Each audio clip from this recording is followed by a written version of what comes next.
Welcome to UGC EPG Pathshala. I am Unita Sachidanand from Department of East Asian Studies. Paper 3 100 Poets, 1 Verse.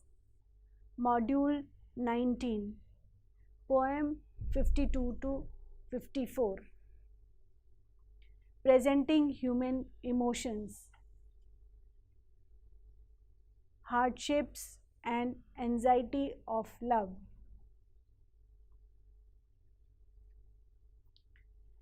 UGC EPG Pathshalaへようこそ。デリー大学東アジア研究科のウニタ・サチダナンと申します。ペーパー3、100人一首、モデュール19、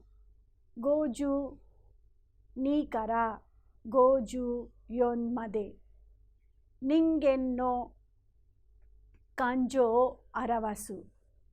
恋の辛さと不安。これから52の歌を読みます。明けぬれば来るものとは知りながらなお恨めしき朝ぼらけかな。この歌を旧仮名遣いに書くと、明けぬれば来るものとは知りながらなお恨めしき朝ぼらけかなとなります。読んでいるときに旧仮名遣いと現代語は全く同じように見えますけれども、旧仮名遣いで書いているのを見ると、なお恨めしきのなおのところにはね、おはほと書きます。ですからこういうところにね、気をつけてください。この歌の大事なポイントを見ますと、この歌は朝ぼらけがつらい。相手と少しでも別れたくない。この別れるのがつらい。夜が明けると相手に会えないから昼のことは恨めしい。そういう気持ちを表している歌です。恋が深い、昼は深い。ですから、この深い深いも面白い語彙ですね。恋が深い、昼は深い。というのは、恋が深いはたくさん恋があること、とってもたくさん恋が多いこと。でも、昼は深いは、深いの意味は、昼はあまり良くない。いい感じをしない。ですから、深い、そういう意味です。同じ発音です。でも、意味が2つあります。作者の藤原道信明は972年から994年まで生きて、藤原の為光の子です。平安時代中期の歌人で、中高36河川の一人です。23歳で早逝しました。早く死にました。この世を早く出ましたという意味にもなりますね。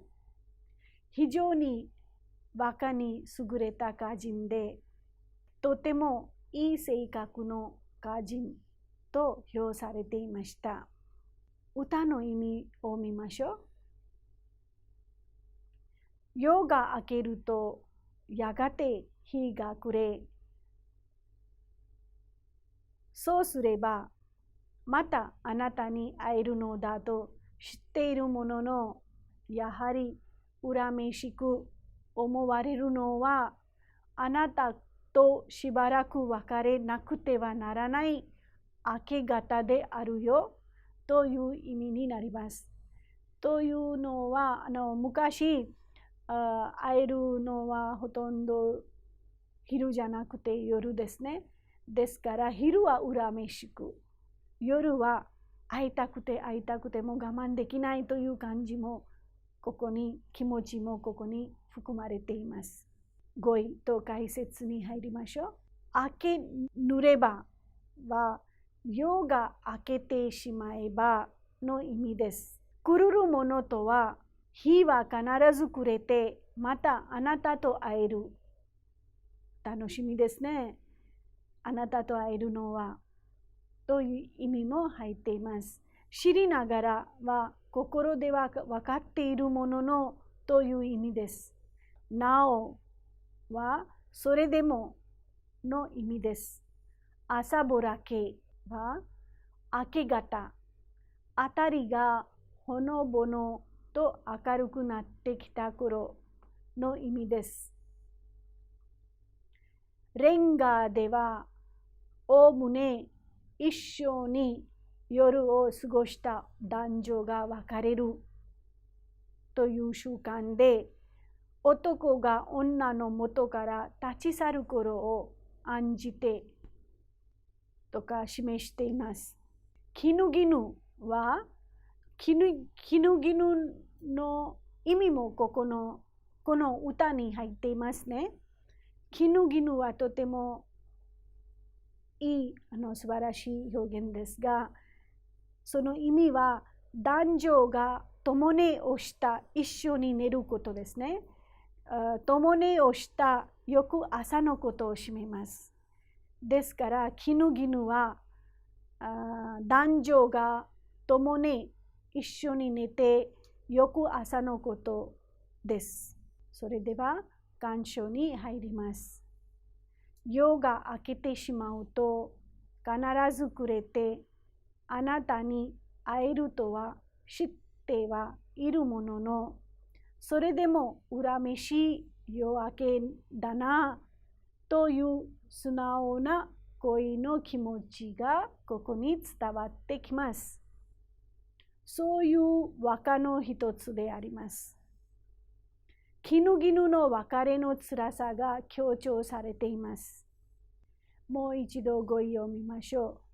明けぬれば、来るものとは朝ぼらけ、絹絹ですから、こういう語彙をもう一度見て、意味を見てくださいね。絹絹というのは男女が一緒に寝てからの翌朝ですね。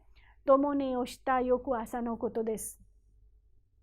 朝ぼらけは明け方、あたりがほのぼの、来るものとは日は必ず暮れてまたあなたと会えるを知りながらと意味も入っています。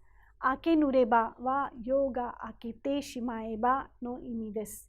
これから53の歌を読みます。嘆きつつ一人乗る夜の赤車はいかに久しきものとかは知る。この歌を旧仮名遣いにすると、嘆きつつ一人乗るようの赤車はいかに久しきものとかは知るとなります。ですから、旧仮名遣いに書くと気をつけなければならないところ、場所があります。ですから、一人塗るの時には、現代は寝るですけれども、塗るですね。読む時にも塗るですけれども、これは旧仮名遣いです。もう一度読みます。嘆きつつ一人塗るようの悪魔はいかに久しきものとかは知る。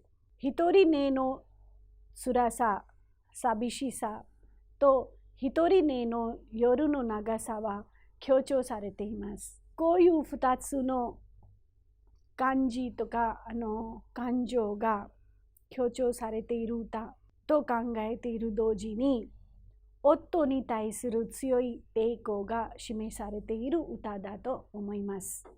ですから、一人根の辛さ、寂しさと夫に対する抵抗が一緒に来るという歌の面白いことがここに示されています。歌人、この歌の歌人ですね。歌い小道綱の母は937年から995年まで生きていて、平安中期の歌人です。藤原の兼家の理不尽、歌い小道綱母というのは、歌い小である藤原道綱の母親という意味です。実の名前は不明です。この歌人はかげろ日記の作者でもあります。かげろ日記は平安時代の日記文学の有名な日記とも言われています。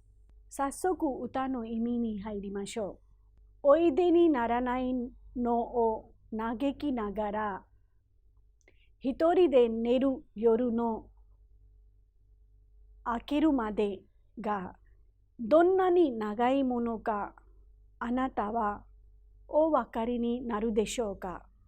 お分かりにならないでしょうね。という意味になります。語彙と解説を見ましょう。嘆きつつのつつは、動作や作用の反復、繰り返しを表します。何度も嘆いたため、息をつく様子を表します。一人寝る夜、または一人寝る夜というのは、夫が訪れず、夫が来てこない、一人で寝る夜がの意味になります。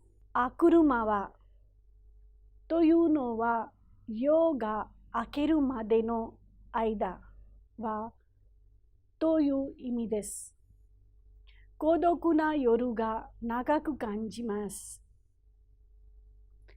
そういうような表現は恋愛歌で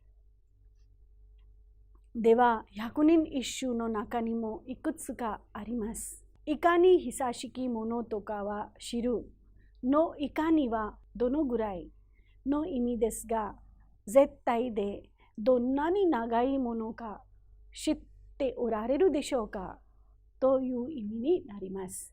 早速、鑑賞にも入りましょう。かげろ日記によると、息子が生まれたばかりなのに、兼家がもう町の別の女、または愛人のもとへ通い始めたので、しばらくして明け方に兼家が訪ねてきたことがあったときに、兼家を家に入れずにこの和歌を送ったのだという説もあります。この歌の大事な語彙をもう一度見ましょう。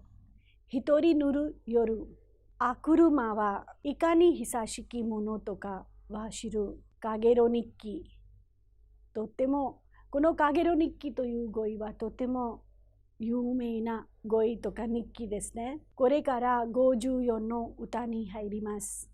まず歌を読みます。忘れじの行く末までは、固ければ今日を限りの命ともがな。この歌を旧仮名遣いで書いてみましたが、読んでいるときに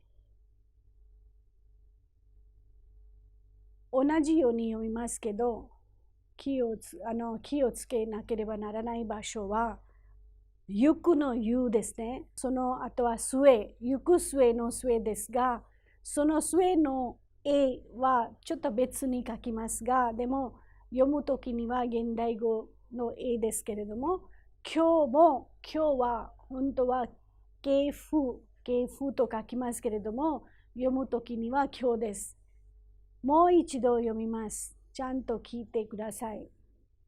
忘れじの行く末までは、固ければ今日を限りの命ともがな。この歌の大事なポイントは何でしょう？今日の喜びをなくしたくないという意味ですね。ずっと今日この瞬間にいたいんです。この瞬間を離れたくないです。明日のことを信頼できません。ですから、この歌は十分の満足と不安は一緒に来ている歌です。本当に興味深い歌ですよ。十分ですね。十分の満足と不安は一緒に来ています。